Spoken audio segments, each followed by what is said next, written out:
World cancer day ਦੇ ਮੌਕੇ ਤੇ ਅੱਜ ਪੀਜੀਆਈ ਚੰਡੀਗੜ੍ਹ ਦੇ ਸੀਨੀਅਰ ਡਾਕਟਰ ਪੰਕਜ ਮਲਹੋਤਰਾ ਨੇ ਕੈਂਸਰ ਦੇ ਕਾਰਨ ਇਲਾਜ ਤੇ ਇਸ ਦੇ ਬਚਾਅ ਨੂੰ ਲੈ ਕੇ ਅਹਿਮ ਜਾਣਕਾਰੀ ਸਾਂਝੀ ਕੀਤੀ। ਦੱਸਦੇ ਕਿ ਡਾਕਟਰ ਮਲਹੋਤਰਾ ਦਾ ਕਹਿਣਾ ਹੈ ਕਿ ਮੈਡੀਕਲ ਵਿਗਿਆਨ ਦੇ ਵਿੱਚ ਹੋਈ ਪ੍ਰਗਤੀ ਦੇ ਚੱਲਦਿਆਂ ਹੁਣ ਕੈਂਸਰ ਇੱਕ ਲਾਇਲਾਜ ਬਿਮਾਰੀ ਨਹੀਂ ਰਹਿ ਗਈ ਅਤੇ ਚੌਥੀ ਸਟੇਜ ਦੇ ਕੈਂਸਰ ਤੇ ਵੀ ਮਰੀਜ਼ ਦੀ ਜਾਨ ਬਚਾਈ ਜਾ ਸਕਦੀ ਹੈ। ਵਰਲਡ ਕੈਂਸਰ ਡੇ ਤੇ ਅੱਜ ਮੀਡੀਆ ਦੇ ਨਾਲ ਖਾਸ ਗੱਲਬਾਤ ਕਰਦੇ ਹੋਏ ਡਾਕਟਰ ਪੰਕਜ ਮਲਹੋਤਰਾ ਨੇ की अहम जानकारी साझी की है। आओ सुनते हैं। सर, वर्ल्ड कैंसर डे को लेकर एक सिम्पोजियम हो रहा है, किस तरह से आप देखते हैं और क्या क्या रिसर्च इस मैटर में अब तक आ चुकी है?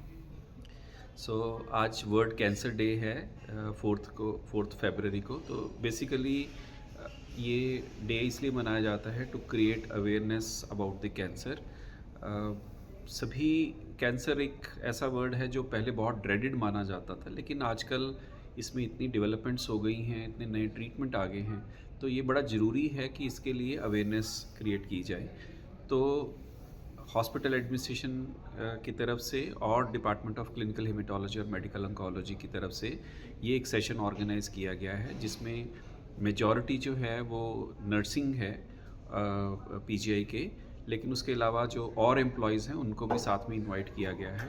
और हमारा ये मानना है कि अगर हम इनकी एजुकेशन करेंगे, इनको अवेयरनेस क्रिएट करेंगे, तो ये आगे हमारे मैसेंजर्स बन के आगे मैसेज को जो है ना स्प्रेड करेंगे।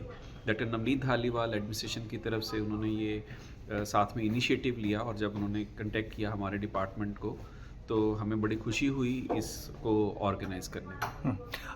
डॉक्टर साहब, अभी अभी हम पूछें तो आपने एक रिसर्च भी किया है कि जो ट्रीटमेंट काफ़ी कॉस्टली होता था, अब उसमें कुछ पैसे लगेंगे, वो ट्रीटमेंट क्या है उसके बारे में बताएं। एक तो कैंसर जो है ना वो एक डिज़ीज़ नहीं है। कैंसर एक ऐसी है कि जिसमें हम कहते हैं थाउजेंड ऑफ डिजीज़ हैं। तो कुछ कैंसर जो पहले हम कहते थे कि क्योरेबल नहीं हैं या जिनके लिए बहुत कॉस्टली ट्रीटमेंट चाहिए होता है, तो उनमें से कुछ कैंसर्स तो जिनमें बहुत सिंपल ट्रीटमेंट से बिना कीमोथेरेपी के भी ठीक हो जाते हैं। हमारी जो पीजीआई की एक रिसर्च है जिसमें एक कैंसर है जिसको एक्यूट प्रोमाइलोसिटिक ल्यूकीमिया बोलते हैं, और उसको हम एक मेटल से, आर्सेनिक से और एक विटामिन ए एट्रा से ही जो है ना क्लियर कर देते हैं। और ये हमारी रिसर्च जो है वो ब्रिटिश जर्नल ऑफ हेमेटोलॉजी, जो एक काफ़ी रिप्यूटेड जर्नल है, उसमें हमने 250 पेशेंट्स का over a period of 12-13 years के ऊपर पब्लिश किया है, जिसमें हमने दिखाया है कि 90% से ऊपर पेशेंट्स हमारे क्योर हो गए हैं। और काफ़ी सारे पेशेंट्स ये यंग होते हैं, मैरिजेबल एज वाले होते हैं या मैरिज हुई होती है। तो हमने उसके बाद ये भी दिखाया कि जो हमने ट्रीटमेंट दिया उसके बाद उन्होंने नॉर्मल लाइफ जी रहे हैं और बच्चे किए, बच्चे भी ठीक हैं। तो ये एक हमारे डिपार्टमेंट की मेन रिसर्च है, जो कि एक डिफरेंट टाइप का ब्लड कैंसर एक्यूट प्रोमाइलोसिटिक ल्यूकीमिया है। इसके अलावा एक और कैंसर है जिसको पहले हम जिसके लिए कहते थे कि बोन मैरो ट्रांसप्लांट ही चाहिए होता है, क्रॉनिक माइल्ड ल्यूकीमिया, जो कि आजकल सिंपल मेडिसिन से वो ठीक हो जाता है। बिल्कुल एक ही गोली खानी होती है जिसके कि हार्डली एनी साइड इफ़ेक्ट्स हैं, बस लगातार लेनी है और आप अपनी नॉर्मल लाइफ जो है व्यतीत कर सकते हो। इसके अलावा काफ़ी सारी और दवाइयाँ हैं जिनको हम टारगेटेड थेरेपीज़ बोलते हैं, इम्यूनोथेरेपीज़ बोलते हैं। वो जो पहले काफ़ी कॉस्टली होती थी, वो अब काफ़ी जो हैं वो सस्ती हो गई हैं, जिससे कि वो आयुष्मान भारत वाली स्कीम में कवर हो जाती हैं, और काफ़ी सारे पेशेंट्स जो पहले ट्रीटमेंट नहीं करवा पाते थे अब वो करवा पा रहे हैं। सर, ये बोन मैरो की रिगार्डिंग बताना है, ये रिसर्च क्या थी इसके बारे में? जो बोन मैरो है, बोन मैरो के जो भी कैंसर्स होते हैं उनको हम ल्यूकीमियास बोलते हैं या ब्लड कैंसर्स बोलते हैं।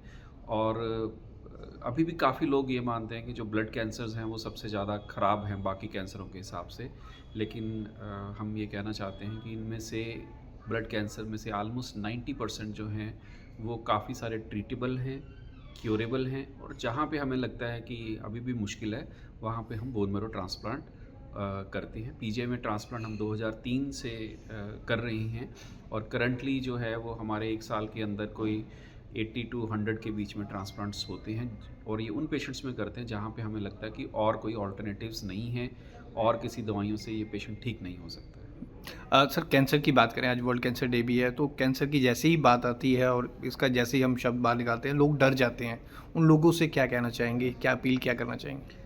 तो आज जो सिम्पोजियम में हम डिस्कस कर रहे हैं, इन चीज़ों को ही डिस्कस कर रहे हैं कि सबसे पहले तो जो कैंसर प्रिवेंटेबल हैं उनकी प्रिवेंशन होनी चाहिए। जैसे ब्रेस्ट कैंसर है, सबसे कॉमनेस्ट कैंसर लेडीज़ में माना जाता है और इजीली प्रिवेंट किया जा सकता है। और हम एक एग्जांपल शेयर कर रहे थे कि अगर मलेरिया को भगाना है तो मच्छर को ख़त्म कर दो।